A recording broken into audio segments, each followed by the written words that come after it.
이거 나랑 상관 있는 얘기네. 그런 생각이 드는 뉴스입니다.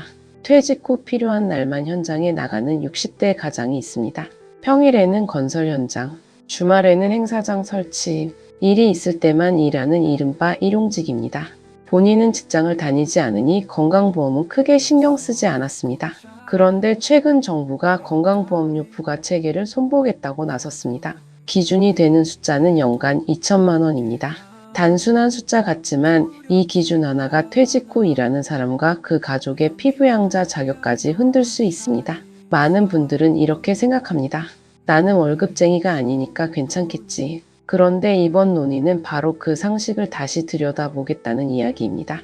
오늘은 건보료가 얼마나 오르느냐보다 왜 정부가 지금 이 제도를 손보려 하는지, 그리고 이것이 우리 가족의 노후 생활비와 어떤 관계가 있는지를 함께 살펴보겠습니다. 오늘 뉴스의 핵심은 건보료 그 자체가 아니라 공평성입니다. 그런데 여기서 끝이 아닙니다. 정작 많은 사람들이 놀라는 부분은 건보료보다 피부양자 자격에 있습니다. 지금까지의 핵심을 한 문장으로 정리하면 이렇습니다. 연 2천만 원이라는 기준이 은퇴 후 일하는 방식 자체를 다시 묻고 있다는 것입니다. 여기서 헷갈린 분들 많습니다. 왜 지금까지는 괜찮았는데 갑자기 문제가 되는 것인지부터 짚어보겠습니다. 퇴직 후 기술을 살려 건설 현장에서 프로젝트 단위로 일하는 사람이 있다고 가정해 보겠습니다. 1년 동안 일해서 3천만 원을 벌었습니다. 직장 가입자는 아닙니다. 그동안은 일용 근로소득에 대해 건강보험료가 사실상 거의 부과되지 않았기 때문에 건강보험 부담이 크지 않았습니다. 그런데 반대로 생각해 보겠습니다. 회사에 다니며 연봉 3천만 원을 받는 사람은 매달 꼬박꼬박 건강보험료를 냅니다. 같은 소득인데 부담은 달랐던 것입니다. 정부가 이번에 문제 삼는 부분도 바로 이것입니다. 보건복지부는 지난 23일 열린 건강보험정책심의위원회 소위원회의 부과체계 개편안을 보고했습니다. 직장 가입자와 지역 가입자 사이의 부담 형평성을 높이고 재정 기반을 안정시키겠다는 취지입니다. 개편안의 핵심은 연간 2천만 원을 넘는 일용 근로소득에 대해 소득의 50%만 건강보험료 산정 소득으로 반영하는 방식입니다. 즉, 연 4천만 원을 벌었다면 4천만 원 전부가 아니라 2천만 원 정도를 보험료 산정에 반영하는 구조가 검토되고 있습니다. 정부는 급격한 부담 증가를 줄이면서도 형평성을 맞추겠다는 취지라고 설명합니다. 이번 개편으로 영향을 받을 것으로 예상되는 대상은 직장 가입자 약 5만 5천 명, 지역 가입자 약 17만 세대입니다. 그리고 피부양자 자격을 잃게 되는 사람이 약 4만 9천 명으로 추산됩니다. 정부는 연간 약 2,658억 원 규모의 건강보험 수입 증가 효과도 예상하고 있습니다. 숫자만 보면 정부 이야기처럼 들립니다. 하지만 우리에게는 다른 의미가 있습니다. 퇴직 이후 생활비를 조금이라도 벌기 위해 시작한 일용 근로가 건강보험 자격에도 영향을 줄 수 있기 때문입니다. 여기서 헷갈리는 분들이 또 있습니다. 그럼 일용직은 이제 무조건 건보료를 내는 것인가? 아직 그렇다고 단정할 단계는 아닙니다. 현재는 개편안이 논의되는 과정입니다. 최종 제도 확정과 입법 절차는 앞으로 진행되어야 합니다. 많은 분들이 놓치고 있는 부분은 건강보험료 자체보다 피부양자 유지 여부가 생활비에 더 큰 영향을 줄 수도 있다는 점입니다. 이 지점입니다. 같은 소득이라도 어떤 형태로 벌었느냐에 따라 부담이 크게 갈렸던 것이 이번 개편의 출발점입니다. 그렇기 때문입니다. 정부가 형평성이라는 단어를 계속 강조하는 이유는 바로 이 격차 때문입니다. 지금까지의 핵심을 한 문장으로 정리하면 이렇습니다. 소득의 형태가 아니라 소득의 크기를 기준으로 부담을 맞추겠다는 것이 이번 개편의 본질입니다. 문제는 이게 아닙니다. 많은 분들이 건보료 인상 여부에만 집중합니다. 하지만 진짜 포인트는 그동안 제도가 얼마나 넓은 사각지대를 방치해 왔는가에 있습니다. 정부가 공개한 실제 사례를 보면 이해가 훨씬 쉬워집니다. 2024년 기준으로 건설업 일용 근로소득만으로 약 1억 4천만 원을 번 사람이 건강보험 피부양자로 등록돼 있었습니다. 또 다른 사례에서는 연간 1억 1천만 원을 벌었지만 지역가입자로 최저 수준의 보험료만 부담한 경우도 확인됐습니다. 이 이야기를 들으면 많은 분들이 의아해합니다. 정말 가능한 일이었나? 가능했습니다. 현행 제도에서는 일용 근로소득이 법적으로는 부과 대상이지만 실제 운영 과정에서는 보험료가 사실상 부과되지 않는 경우가 있었기 때문입니다.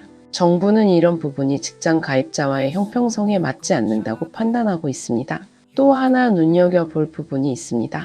외국인 일용 근로자입니다. 국내에서 연간 10조 원에 가까운 일용 근로소득이 발생하는데 이 가운데 상당 부분이 건강보험료 부과 면제를 적용받아 왔다는 점도 문제로 지적돼 왔습니다. 즉 이번 개편은 특정 직업을 겨냥했다기보다 그동안 비어있던 제도상의 빈틈을 메우려는 성격이 강하다는 분석이 나옵니다. 개별 사건이 아니라 더 큰 흐름입니다. 고숙련 인력의 단기 계약이 늘어나고 고소득 일용직이 늘어나면서 기존 관행을 더 이상 유지하기 어려워졌다는 것이 이번 논의의 배경입니다. 하지만 반대 의견도 있습니다. 일용직은 고용이 불안정하고 일이 있는 달과 없는 달의 차이가 매우 큽니다.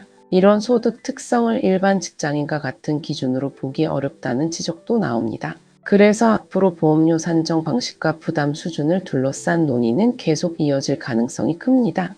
그래서였구나 하는 부분이 바로 여기에 있습니다. 같은 3천만 원이라도 일용직으로 벌었는지 월급으로 받았는지에 따라 그동안 건강보험 부담이 완전히 달랐다는 사실입니다. 이 지점입니다. 정부가 굳이 지금 이 시점에 손을 대는 이유는 형평성 문제가 재정 문제로까지 번지고 있기 때문입니다. 그래서입니다. 연간 2,658억 원이라는 재정 증가 효과를 정부가 굳이 함께 발표한 것도 이런 맥락과 무관하지 않습니다. 지금까지의 핵심을 한 문장으로 정리하면 이렇습니다. 이번 개편은 단순한 증세가 아니라 그동안 방치되어 온 제도의 빈틈을 메우는 작업이라는 것입니다. 이번 뉴스를 보면 나는 회사원이라 상관없다. 이렇게 생각하는 분도 계실 수 있습니다. 하지만 은퇴 이유를 떠올려 보겠습니다. 회사 생활을 마친 뒤 필요한 날만 일하는 방식은 앞으로 더 흔해질 가능성이 있습니다. 기술직도 그렇고 행사, 운송, 건설 분야도 그렇습니다. 가상의 사례를 하나 더 보겠습니다. 65세 부부가 있습니다. 남편은 은퇴 후 일용직으로 조금씩 일을 하며 생활비를 보탭니다. 아내는 직장에 다니는 자녀의 피부양자로 건강보험 혜택을 받고 있습니다. 예전에는 크게 문제가 없었지만 앞으로 소득 인정 방식이 달라진다면 건강보험 자격과 보험료 부담도 함께 달라질 가능성을 검토해야 하는 상황이 생길 수 있습니다. 그래서 이번 뉴스는 건설업 이야기만도 일용직 이야기만도 아닙니다. 우리 사회가 은퇴 이후 다양한 방식으로 일하는 사람을 건강보험 제도 안에서 어떻게 볼 것인가에 대한 질문입니다.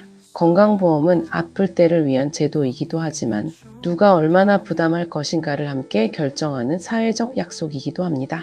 이번 논의는 아직 확정된 제도가 아닙니다.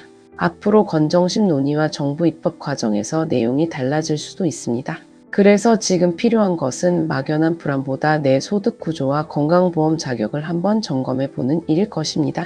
오늘 여러분께 질문 하나 드리겠습니다. 은퇴 후 생활비를 벌기 위해 일용직이나 단기 계약 형태로 일하게 된다면 소득이 늘어나는 만큼 건강보험료도 더 부담하는 것이 공평하다고 보십니까? 아니면 일용직의 불안정한 특성을 더 고려해야 한다고 생각하십니까? 여러분의 실제 경험과 생각을 댓글로 함께 나눠주시기 바랍니다. 다음 시간에는 건강보험 피부양자 기준과 은퇴 후 가장 많이 놓치는 자격 변경 사례를 쉽게 정리해 드리겠습니다. 구독과 좋아요는 한 번 더 생각해 보게 만드는 힘이 됩니다. 오늘도 행복한 하루 되세요. 감사합니다.